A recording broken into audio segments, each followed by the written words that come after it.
नमस्कार। आजको यस भिडियोमा मैले नेपाल विद्युत प्राधिकरणको तह 3 अर्थात् इलेक्ट्रिसियन पदको 2074 सालको भाद्रमा सोधिएको वस्तुगत प्रश्नको उत्तर लिएर उपस्थित भइसकेको छु। क्वेशन नम्बर 1 मा सोधिएको थियो नेपालमा भएका मध्ये storage type hydro power plant कुन हो। क्वेशन फेरि पढ्न चाहे नेपालमा भएका storage type hydro power plant कुन हो। अप्सन ए मा कुलेखानी प्रथम, अप्सन बी मा फर्पिङ, अप्सन सी मा सुनकोशी र अप्सन डी मा देवीघाट। यो प्रश्नको उत्तर बताउनु पहिला तपाईहरुलाई मैले एउटा महत्त्वपूर्ण कुरा जानकारी गराउन चाहे। नेपालमा 3 वटा मात्र स्टोरेज टाइपका पावर प्लान्ट छन्। एउटा हो कुलेखानी फर्स्ट, अर्को हो कुलेखानी सेकेन्ड र अर्को हो कुलेखानी थर्ड। कुलेखानी फर्स्ट को स्टोरेज क्यापेसिटी अथवा जेनेरेटिङ क्यापेसिटी 60 मेगावाट, यसको 32 मेगावाट र यो कुलेखानी थर्ड भर्खरै सञ्चालनमा आएको छ 2076 साल मंसिर 2 गते, जसको उत्पादन क्षमता 14 मेगावाट गरी 106 मेगावाट चाहिँ total storage type power plant रहेको छ। र एउटा निर्वाधीन पावर प्लान्ट स्टोरेज टाइपको पावर प्लान्ट छ जुन तनहु हाइड्रो पावर प्लान्ट हो, जसको क्षमता चाहिँ 140 मेगावाट भनिएको छ। यो अन्डर कन्स्ट्रक्सन छ र यसरी हेर्दा नेपालमा 3 वटा सञ्चालनमा छ र एउटा अन्डर कन्स्ट्रक्सनमा रहेको स्टोरेज टाइप पावर प्लान्ट छ। त्यसैले यसको सही उत्तर के हुन्छ? कुलेखानी प्रथम चाहिँ नेपालमा भएको स्टोरेज टाइपको पावर प्लान्ट हो। क्वेशन नम्बर 2, उत्पादन मूल्य कम पर्ने विद्युतीय स्रोत कुन हो। उत्पादन मूल्य कम पर्ने विद्युतीय स्रोत कुन हो। अप्सन ए मा थर्मल, अप्सन बी मा ग्यास र अप्सन सी मा न्युक्लियर र अप्सन डी मा हाइड्रो। र तपाईहरुलाई जानकारी होला थर्मल पावर प्लान्ट चल्न कोइला आवश्यक पर्दछ हिट जेनेरेट गर्न, त्यसैले यसको उत्पादन मूल्य बढी हुन्छ। न्युक्लियर पावर प्लान्टको लागि पनि यसको जेनेरेटिङ स्टेशनकै कस्ट र यसको रेडियो एक्टिभ सब्स्टेन्सको कस्ट चाहिँ बढी पर्न आउँछ। त्यसैले यसको पनि जेनेरेटिङ क्यापेसिटी अथवा जेनेरेटिङ कस्ट बढी पर्न आउँछ र ग्यासको पनि थर्मलको जस्तै नै पर्न आउँछ भने हाइड्रोको यो वाटरबाट जेनेरेट गरिने हुनाले यसको वाटर चाहिँ free in cost in nature भन्छ नि, प्रकृतिमा फ्रीमा पाइने स्रोत चाहिँ यसको उत्पादन स्रोत हुनाले यसको मूल्य कम पर्न आउने हुनाले यसको सही उत्तर हाइड्रो हो। क्वेशन नम्बर 3, इन्डक्टर कोइलमा डीसी सप्लाई गर्दा के हुन्छ। अप्सन छ अप्सन ए मा करेन्ट बग्न सक्दैन, अप्सन बी मा पावर खपत बढी हुन्छ, अप्सन सी मा सर्ट सर्किट हुन्छ र अप्सन डी मा भोल्टेज ड्रप बढी हुन्छ। तपाईलाई थाहा होला इन्डक्टर भनेको यसरी डिनोट गरिन्छ याल, र कुनै पनि कोइलको इन्डक्टिभ रियाक्टेन्स भनेको याक्सलले डिनोट गरिन्छ र यसको भ्यालु चाहिँ 2 पाई याफ एल हुन्छ। याफ भनेको फ्रिक्वेन्सी अफ सप्लाई र डीसी सप्लाईमा फ्रिक्वेन्सी के हुन्छ? 0 हुन्छ भने इन्डक्टिभ रियाक्टेन्स याक्सल भनेको के हुने भयो? 0 हुने भयो। र कुनै पनि सर्किटको याक्सल अथवा इम्पिडेन्स 0 हुनुको अर्थ के हो? त्यो सर्किट चाहिँ सर्ट सर्किट हुनु हो। त्यसैले यसको सही उत्तर के हुँदो रहेछ? सर्ट सर्किट हुन्छ। इन्डक्टिभ कोइलमा डीसी सप्लाई गर्दा यसको परिमाण चाहिँ सर्ट सर्किट हुन्छ। क्वेशन नम्बर 4, कुनै एक विद्युत परिपथमा 120 भोल्ट डीसी सप्लाई र 1 एम्पियर करेन्ट भएको छ भने पावर खपत कति हुन्छ। एउटा कुनै पनि सर्किट छ, त्यो सर्किटमा कुनै लोड हुन्थ्यो होला र यसमा चाहिँ 120 को सप्लाई हो यो, र यसमा बगेको करेन्ट चाहिँ आई भनेको 1 एम्पियर छ भने यसमा पावर खपत कति हुन्छ होला भनेर सोधिएको क्वेशन हो।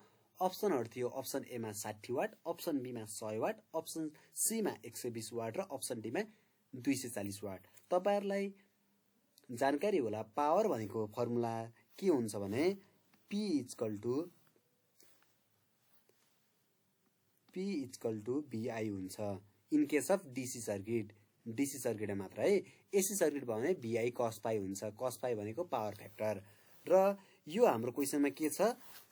करेन्टको भ्यालु 1 एम्पियर छ, आई भनेको 1 एम्पियर छ र भोल्टेज भनेको 120 छ भने 120 र 1 इन्टु गर्दा कति हुने भयो 120 वाट हुने भयो। त्यसैले यसको सही उत्तर के हुने हो अप्सन सी यसको सही आन्सर हुने भयो। क्वेशन नम्बर 5 दिएका मध्ये कुन चाहिँ इम्पल्स टर्बाइन हो। अप्सन ए मा फ्रान्सिस, अप्सन बी मा पेल्टन, अप्सन सी मा प्रोपेलर र अप्सन डी मा माथिका सबै। टर्बाइनमा यसको फोर्सका आधारमा र रिएक्टिभ फोर्सका आधारमा टर्बाइनलाई चाहिँ दुई भागमा विभाजन गरिन्छ। एउटा इम्पल्स हो, अर्को रिएक्सन टर्बाइन हो। इम्पल्स टर्बाइनमा तीनवटा टर्बाइन राख्न चाहे मैले। एउटा पेल्टन, अर्को क्रस फ्लो र अर्को टर्गो, तीनवटा छ भने रिएक्सन टर्बाइनमा एउटा फ्रान्सिस नेक्स्ट भनेको चाहिँ प्रोपेलर र अर्को कप्लन। यो मैले इङ्ग्लिसमा लेख्दा गाह्रो भयो भने भनेको अनुसार चाहिँ नेपाली उल्टा गर्नु होला। फ्रान्सिस, प्रोपेलर र कप्लन, यसरी तीनवटा इम्पल्स रिएक्सन टर्बाइनमा छ भने अब यो टेबलबाट हेरेर तपाईले भन्न सक्नुहुन्छ इम्पल्स टर्बाइन चाहिँ कुन टाइपको रहेछ। इम्पल्स टर्बाइन मध्येको यो कुन टाइपको इम्पल्समा पर्ने कुन रहेछ। पेल्टन चाहिँ इम्पल्समा पर्यो, अप्सन पेल्टन थियो यहाँ। त्यसैले यसको सही उत्तर अप्सन बी हुने भयो है त। क्वेशन नम्बर 6 निम्नमध्ये कुन कन्डक्टर भएको तारले धेरै करेन्ट बोक्छ। अप्सन ए मा एल्युमिनियम, अप्सन बी मा जीआई भनेको ग्याल्भनाइज स्टिल हो, आइरन हो, अप्सन सी मा कपर र अप्सन डी मा स्टेनलेस स्टिल। यो करेन्ट कसले बोक्छ भन्ने कुरा चाहिँ त्यसको कन्डक्टिभिटीमा डिपेन्ड गर्दछ र एल्युमिनियम भन्दा कपर कन्डक्टरको कन्डक्टिभिटी बढी भएको हुनाले चाहिँ एल्युमिनियमको भन्दा कपरले चाहिँ करेन्ट बढी बोक्ने गर्दछ। त्यसैले यसको सही उत्तर चाहिँ अप्सन सी कपर हो।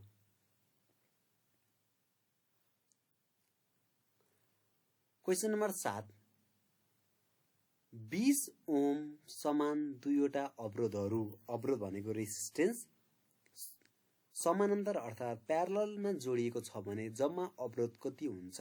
अप्सन छ 40 ohm, option B 30 ohm, option C 20 ohm र option D 10 Om.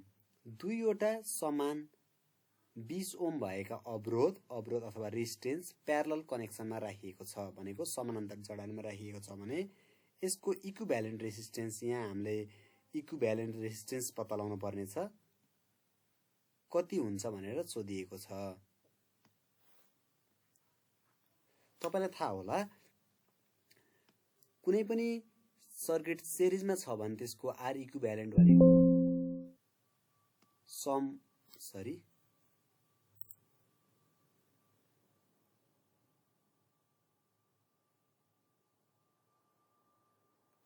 Are equivalent भनेको चाहिँ सिरिज सर्किटमा चाहिँ तिनीहरूको सम हुन्छ R1 + R2 हुन्छ भने प्यारलल सर्किटमा चाहिँ आर इक्विभ्यालेन्ट भनेको चाहिँ प्रोडक्ट बाइ सम हुन्छ भनेको आर इक्विभ्यालेन्ट भनेको के हुने भयो। आर इक्विभ्यालेन्ट भनेको R1 × R2 upon R1 + R2 हुने भयो। यहाँ हाम्रो कति छ R1 भनेको 20 × R2 भनेको 20 + 20 गर्दा कति हुने भयो। यसको सही उत्तर कति हुने भयो 10 ओम हुने भयो। अर्को क्वेशन छ भोल्ट नाप्न भोल्ट मिटर लोडसँग कसरी जोड्नु पर्दछ। भोल्ट नाप्न भोल्ट मिटर कसरी जोड्नु पर्दछ। अप्सन ए मा सिरिज, अप्सन बी मा प्यारलल, अप्सन सी मा बोथ ए एन्ड बी र अप्सन डी मा नोन अफ एबोभ। र तपाईहरुलाई थाहा होला भोल्ट मिटरलाई चाहिँ जहिले पनि प्यारललमा जोडिन्छ। भोल्ट मिटरलाई प्यारलल र एम मिटरलाई सिरिजमा जोडिन्छ। त्यसैले यसको सही उत्तर के हुने भयो अप्सन बी मा रहेको प्यारललमा जोड्नु पर्यो भोल्ट नाप्नको लागि भोल्ट मिटर। अर्को क्वेसन छ, राम्रो सिलिका जेलको रङ कस्तो हुन्छ? राम्रो सिलिका जेलको रङ कस्तो हुन्छ? अप्सन एमा रातो, अप्सन बीमा सेतो, अप्सन सीमा गुलाबी र अप्सन डीमा नीलो। सिलिका जेल मोइस्चर नहुँदैको कन्डिसनमा चाहिँ जहिले पनि नीलो कलरमा हुन्छ सिलिका जेल। सिलिका जेल नीलो हुनुको मेन कारण चाहिँ कोबाल्ट क्लोराइड भन्नेले गर्दा हो, COCl ले गर्दा यो चाहिँ नीलो भएको हुन्छ। र वास्तविक सिलिकाहरू चाहिँ सेतो, ओरेन्ज र नीलो कलरमा तीनवटा कलरमा सिलिकाहरू पाइन्छ, तर ट्रान्सफर्मरमा प्रयोग गरिने सिलिका चाहिँ जहिले पनि नीलो कलरको हुन्छ र यसले मोइस्चर लिइसकेपछि चाहिँ यसको कलर चाहिँ परिवर्तन भएर गुलाबी अथवा पिङ्कमा परिवर्तन हुन्छ है त। सुरुमा नीलो हुन्छ राम्रो खालकोमा, र यदि मोइस्चर एड भइसकेपछि चाहिँ यो बिग्रेको कन्डिसन भनौँ न, बिग्रेको कन्डिसन चाहिँ गुलाबी कलरको हुन्छ। त्यसैले यसको सही उत्तर राम्रो कलरको चाहिँ नीलो हो। ट्रान्सफर्मरमा प्रयोग गरिन्छ जहिले पनि नीलो कलरको सिलिका जेल प्रयोग गरिन्छ है त। क्वेसन नम्बर 10, तलका मध्ये कुन परिमाणको SI एकाइ क्यान्डेला हो? Which of the following quantity is SI unit of candela? Option एमा गति, अप्सन बीमा इन्धन, अप्सन सीमा बल र अप्सन डीमा लुमियस इन्टेन्सिटी। गतिको SI unit metre per second हो, फोर्सको अथवा बलको न्युटन हो, इन्धन भनेको इनर्जी भनेको होला, इनर्जी भनेको जुल हो, र लुमियस इन्टेन्सिटीको SI युनिट चाहिँ क्यान्डेला हो। त्यसैले यसको सही उत्तर चाहिँ लुमिनस इन्टेन्सिटी क्यान्डेला। क्वेसन नम्बर 11, एउटा तामाको तारको व्यास भनेको डायमिटर, कन्फ्युज नहुनु होला, डायमिटर। एउटा तामाको तारको व्यास अर्को तामाको तारको व्यास भन्दा दोब्बर छ भने त्यसको करेन्ट वहन गर्ने क्षमता अर्कोको भन्दा कति हुन्छ? अप्सनहरु छ, अप्सन एमा दोब्बर, अप्सन बीमा आधा, अप्सन सीमा 4 गुणा र अप्सन डीमा 3 गुणा। तपाईहरुलाई करेन्टको भ्यालु ओम्स लबाट I = V/R भनेर थाहा होला। यदि तपाईले ओम्स लको भिडियो हेर्नु भएको छैन भने डिस्क्रिप्सन बक्समा चेक गर्नुस्, मैले लिंक राख्दिन्छु। मैले ओम्स लको बारेमा तपाईलाई जानकारी गराइसकेको छु गएको भिडियोमा।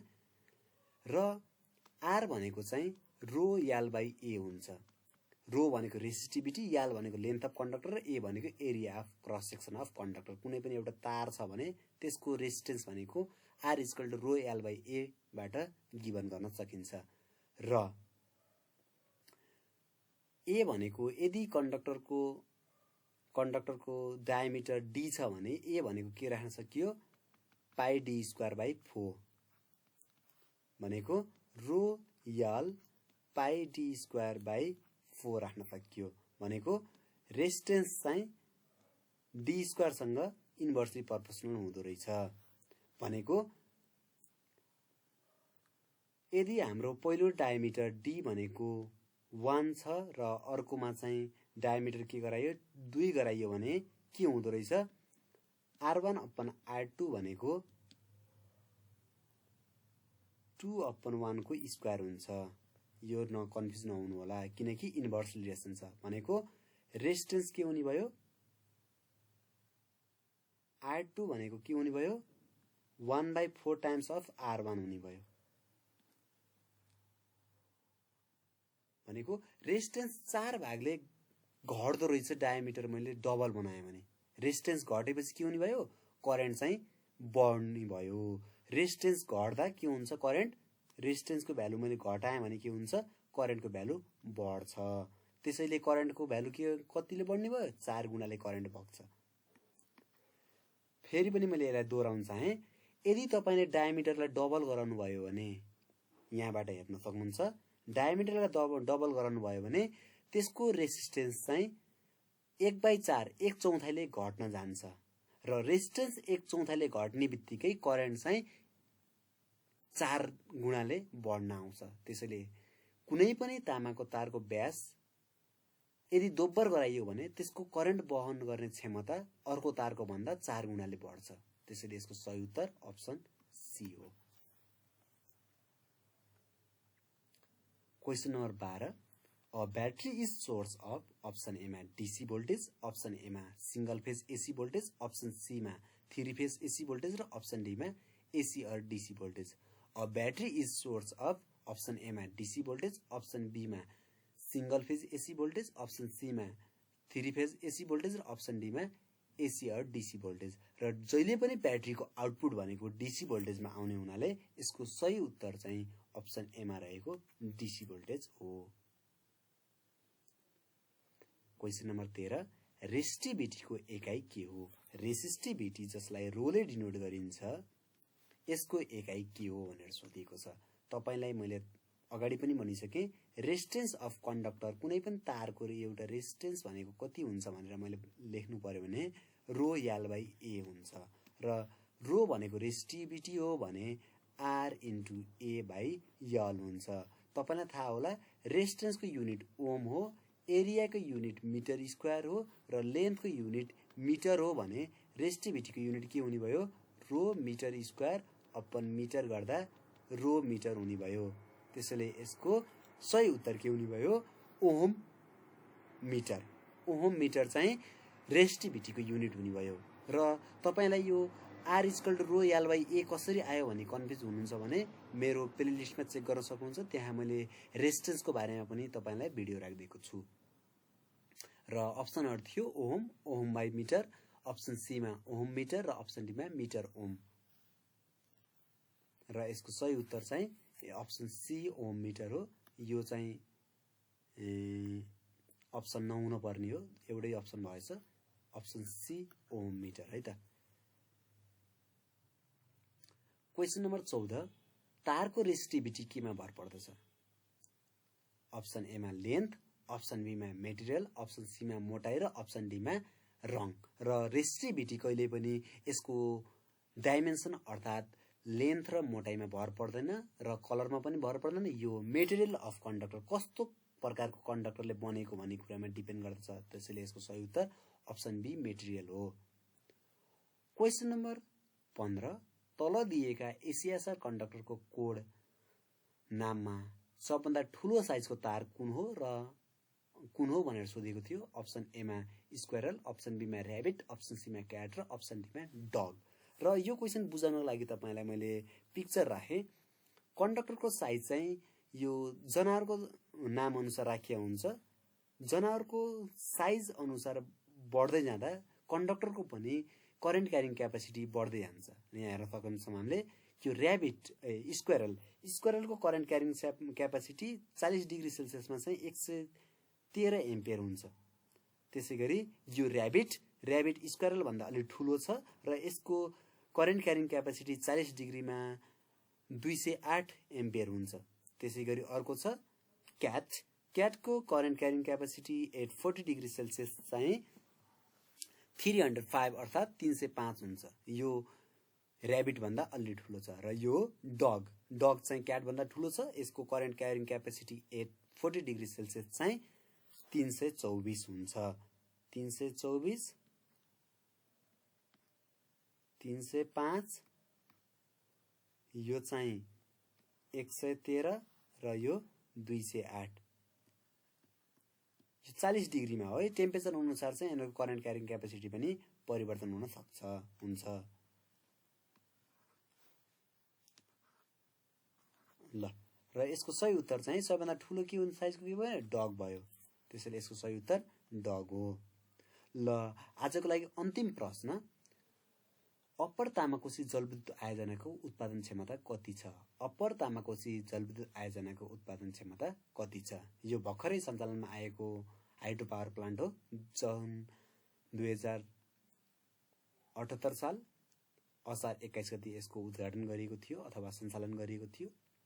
क्वेसनको अप्सनहरुमा छ 456 मेगावाट, अप्सन बी मा 475 मेगावाट, अप्सन सी मा 500 मेगावाट र अप्सन डी मा 560 मेगावाट। र अप्पर तामाकोशी हाइड्रो पावर प्लान्टको उत्पादन क्षमता चाहिँ 456 मेगावाट छ। यसको सही उत्तर अप्सन ए हो। हस्त साथीहरु, यसका साथै मैले यो भिडियो यही सक्छु। मैले यस्तै तपाईँहरूलाई हेल्पफुल हुने भिडियोहरू लिएर उपस्थित हुने नै छु र तपाईँहरूले यदि मेरो युट्युब च्यानललाई सब्सक्राइब गर्नुभएको छ भने कृपया गरिदिनुहोस्, जसले गर्दा मलाई मोटिभेसन हुन सक्छ। र यति भन्दै मैले यो भिडियो यहीँ सक्छु। हस्त धन्यवाद, नमस्कार।